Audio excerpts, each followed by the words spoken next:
Ciao a tutti ragazzi e benvenuti su Ferrovie e Miniature. Oggi andremo a vedere nello specifico come cablare uno switch pilot della ESU che comunque non cambia dagli altri tipologie di sistemi di decoder ed è molto uguale a quello della Flashman Rocco, quindi non cambia assolutamente nulla dal punto di vista di cablaggio.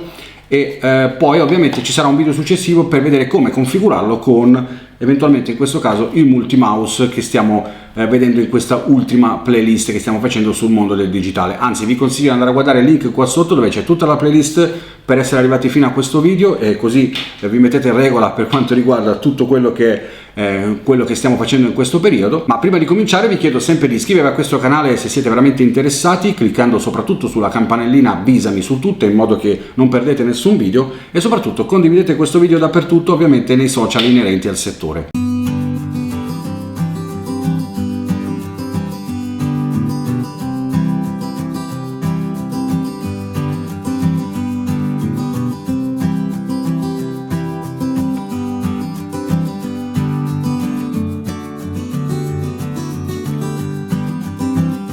Ciao ragazzi, benvenuti in questo nuovo video. Questo è lo switch pilot della ESU.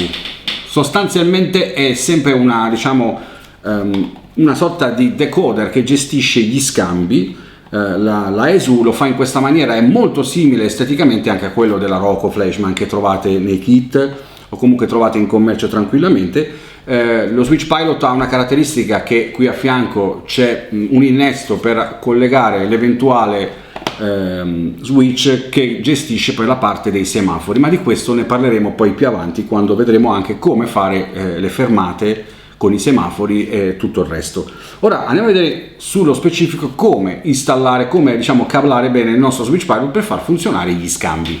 Lo scambio, in questo caso io vi sto facendo vedere uno scambio della Pico, ma non cambia sostanzialmente. Voi potete usare qualsiasi tipologia di motore sugli scambi. In questo caso io sto usando dei motori della Pico perché li ho in casa, ok, ma quello che stiamo per fare insomma vale per tutti gli altri tipi di motori, anche se usate dei motori servo, quindi una tipologia di motore differente da quello, non è a scatto ma è la stessa tipologia di cablaggio, non cambia assolutamente nulla. Quindi in questo video non andremo a vedere come mettere il motore sullo scambio perché poco ci importa, a noi serve soltanto attivare il motore. Il motore sullo scambio sapete già come si fa, ho fatto altri video, li trovate nella playlist, ma andiamo a vedere appunto come si fa il cablaggio.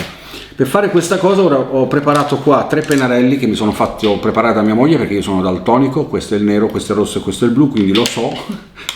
Li ho fatti di 3 colori differenti per farvi capire più o meno le differenze dei cavi.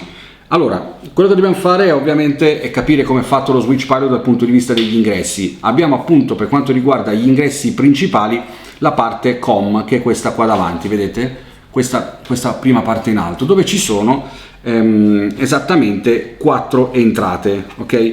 Sono 4 entrate perché c'è l'entrata per quanto riguarda il track, quindi l'entrata che ci permette, o meglio l'uscita che ci permette da questi 2 morsetti di andare a collegarci direttamente sui binari, ok, dove c'è l'alimentazione.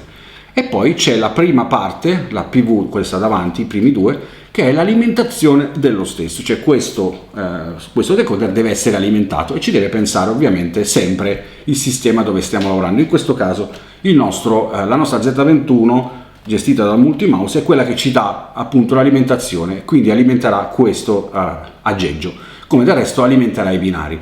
Quindi qua sostanzialmente in questi 4 innesti andranno sempre comunque gli stessi fili che possono essere appunto ponticellati. Ora vi farò vedere come fare. Di questo ora faremo lo schema e poi lo vedremo in pratica, quindi andrò a cablare manualmente avvitando filo per filo e ve lo faccio vedere da vicino, ravvicinato con la telecamera. Dalla parte invece di qua del decoder, vedete, abbiamo gli innesti, tanto dopo vedrete tutto ravvicinato. Abbiamo gli innesti 1, 2, 3, 4 che sono i 4 tra virgolette canali o le 4 utenze a disposizione su questo switch pilot. Quindi con questo switch pilot voi potete comandare 4 scambi, ok? E li potete denominare dall'1 al 4. Se avete 20 scambi vi serviranno 4, 8, 12, 16, 20. 4, 8, 12, 16, 20, 5 switch pilot in sequenza. E ovviamente i switch pilot avranno sempre la dicitura 1, 2, 3, 4, ma voi quando andrete a fare l'installazione, quella tecnica, denominerete gli scambi dall'1 al 20, ok? Ma questo lo vedremo dopo come fare. Come potete vedere anche la parte del... poi dimenticavo, in mezzo tra questi c'è un piccolo innesto a 6 poli che è praticamente un innesto maschio, che è quello che attende il cavetto che esce dai motori, quelli appunto servo. Quindi se comprate un servomotore avrà già l'innesto da mettere qua dentro, ok? Quindi quello funziona solo per quanto riguarda la gestione del sistema servomotori, ma potete configurarli anche con questo, ma di questo ne parleremo più avanti quando vedremo come installare un servomotore. Ora torniamo sul discorso appunto di questo switch pilot. Abbiamo visto appunto i 4 canali, quindi i 4 indirizzi differenti per i 4 scambi, ma ogni scambio ha questo innesto con praticamente 5 entrate. Perché 5 entrate? Come potete vedere dal disegno, adesso vi farò vedere anche su carta il disegno di questo switch pilot. Il disegno rappresenta appunto la C centrale, ok, che è il comune. Quindi il filo, quando voi comprate gli scambi trovate sempre generalmente 3 fili nello scambio, uno che può essere di colore nero e gli altri 2 possono essere di colore blu, quindi rappresenta scatto a sinistra o deviata a destra, ok? E il C rappresenta il comune. È tutto molto semplice, ragazzi, quindi non potete sbagliarvi. Ovviamente gli innesti che a noi interessano in questo switch pilot sono appunto quello centrale denominato C, che è il comune, e quelli laterali out A e out B. Per il momento tenete a bada solo questi 3 contatti, gli altri per il momento non ci servono in questo caso, ma vedremo più avanti, quando parleremo di altre tipologie di installazioni, a che cosa servono. Per ora ci interessa lavorare su questi 3 poli, ok? Vediamo nello specifico. Allora farò semplicemente capire questa cosa. Qua abbiamo il binario, ok? Questi sono i binari molto rudimentali, queste sono le traversine, vi faccio poi vedere uno scatto dall'alto, e questo è il binario, diciamo, denominato il polo più e il polo meno, ok? Il più e il meno. Quindi per alimentare, ora stiamo vedendo come alimentare, semplicemente abbiamo bisogno di portare sui binari il track B, lo portiamo al meno, qui, e il track A lo portiamo al più. E questo è fatto. Ora vi faccio la foto tra poco. Mentre questo che vedete qui va ponticellato semplicemente con questo, e quest'altro va ponticellato con quest'altro. Non potete sbagliarvi assolutamente. Questa è come fare appunto l'innesto dell'alimentazione dello switch pilot. Piccolo mini video, ecco qua. Allora abbiamo, come già visto, abbiamo questo innesto qui, qua sopra, il track A che va qui e l'altro track che va qua, e poi il ponticello di questa parte. Questi sono l'alimentazione dei binari, la portiamo direttamente qui dentro. Quindi track B, track A vanno ai binari, il PVB e il PVA vanno semplicemente ponticellati dentro questi 2 contatti, che adesso vedremo comunque nella realtà come fare. Per quanto riguarda lo scambio, escono sempre 3 fili. Questo è lo scambio, è il deviatore, diciamo, il deviatorio di quello che stiamo per fare, ok? Da questo motore che noi mettiamo qua, ok? Escono sempre, lo scambio è disegnato di blu, escono sempre 3 fili. Sono 3 contatti, ok? Quello nero, ok, che è quello centrale, lo porteremo qui nell'indirizzo numero 1 nella C, mentre i 2 laterali, generalmente di un altro colore, in questo caso io uso il rosso, lo porteremo, uno lo portiamo all'innesto out B e l'altro lo portiamo all'innesto out A. Ok, tutto molto semplice. Ora vi faccio ancora un piccolo video. Ricapitolando, questo è lo scambio, la morsettiera dello scambio, che escono i 3 fili. Quello nero centrale lo portiamo dentro qui, dentro C, ok? Non possiamo sbagliare, dentro l'innesto C, quello centrale.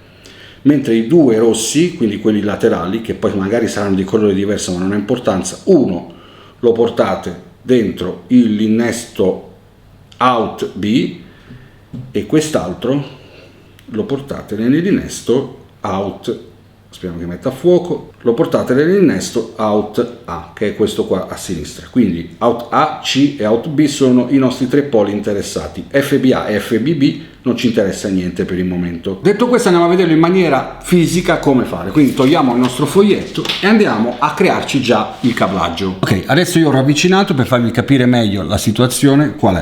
La prima cosa che dobbiamo fare è appunto cablare l'alimentazione, quindi portare alimentazione allo switch pilot e quindi alla trasmissione dei dati che si trova esattamente sui binari. Ok, quindi prendendo questi 2 fili che io mi sono preparato, ok, uno è giallo e l'altro dovrebbe essere rosso o marrone, adesso non vedo bene i colori.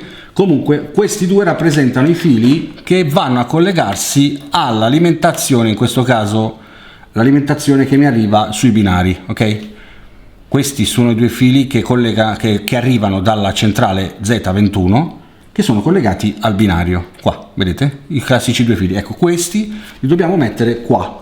Ok? Prima di farlo ovviamente andiamo a collegarli nel track qui. Questi vanno al track A e track B. Ok? Vanno innestati qua dentro.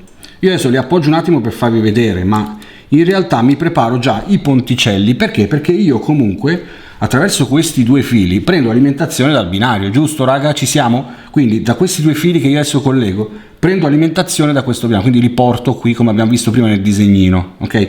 Ma devo comunque non solo fare il collegamento dati che avviene tra track A e track B, ma dare anche alimentazione allo switch. Quindi lo switch ha bisogno di essere alimentato e lo facciamo ponticellando questi 2 fili, capito? Quindi non facciamo che mandiamo altri 2 fili perché sarebbe consumo di filo inutile.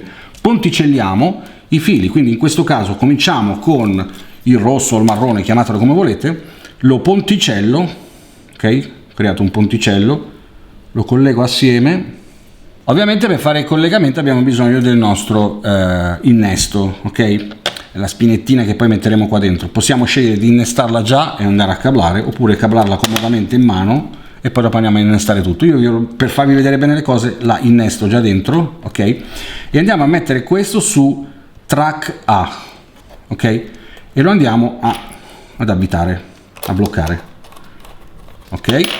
Quindi ho fatto il ponticello e la parte del ponticello, quest'altra, la andiamo a mettere su PVA, quindi la trasmissione, diamo alimentazione al, diciamo, allo switch. Ok, controllate che non si stacchi. Vedete, ho fatto il primo ponticello qui collegato con PVA e track A, e questo filo per adesso lo lasciamo qua.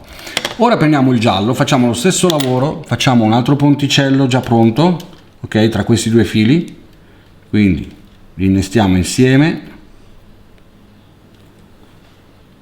e anche questo andiamo a metterlo qua, track B.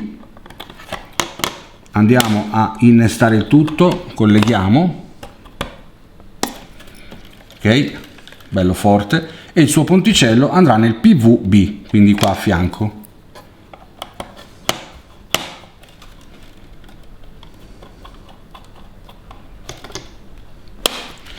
Vedete? Abbiamo creato i nostri 2 ponticelli PVA e PVB collegati con track A e track B.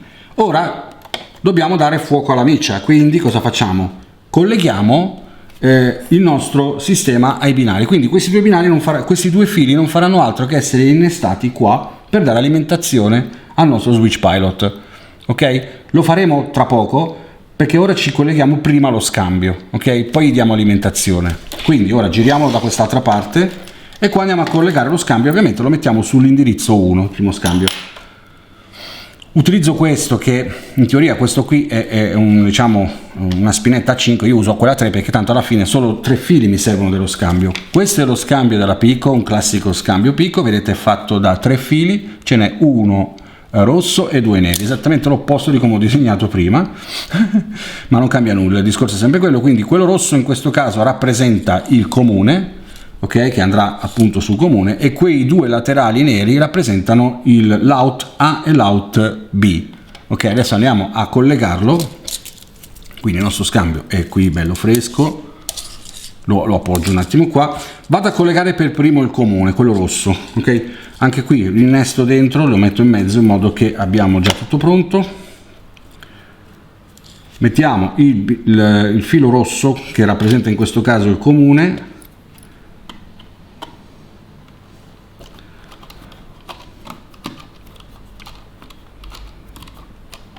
fatto, il filo rosso è collegato, ok, e poi il nero lo mettiamo uno a sinistra e l'altro a destra, ok, poi lo controllate se volete tenerlo diversamente, ma non cambia, anche perché in fase di configurazione li potete gestire. Questo lo mettiamo qua su quest'altro innesto che è l'out A,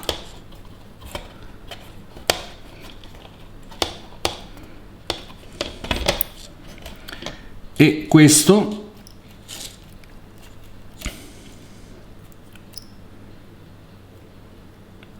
va nell'out B, ok?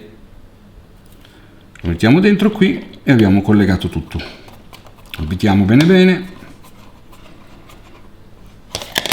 e i nostri 3 fili sono stati connessi correttamente, ricapitolando: il comune, quindi quello di colore unico, in questo caso il rosso, va nel C, che è il comune, e gli altri 2 alternati, uno out A e l'altro out B. In questo momento abbiamo completato il cablaggio del nostro switch pilot. Ora, se io vado a metterlo dentro l'alimentazione che troviamo qui, in questo caso prendo corrente da questo binario, ok, l'ho collegato. Ovviamente ora lo switch pilot è alimentato, vedete il LED lampeggia, perché vuol dire che è praticamente pronto. Questo pulsante ci permette di tenerlo premuto e andare in configurazione, ok, e da questo momento lo switch pilot è pronto per funzionare, ok. Quindi noi per farlo funzionare dobbiamo collegarlo a un gestore, in questo caso il multimouse. Ok raga, in questo video abbiamo visto come cablare lo switch pilot. Ora, per gestirlo lo possiamo fare col multimouse, ma c'è il video, trovate qua sotto nel link, c'è scritto appunto come configurarlo, come gestirlo con il multimouse. E noi ci vediamo alla prossima, ciao!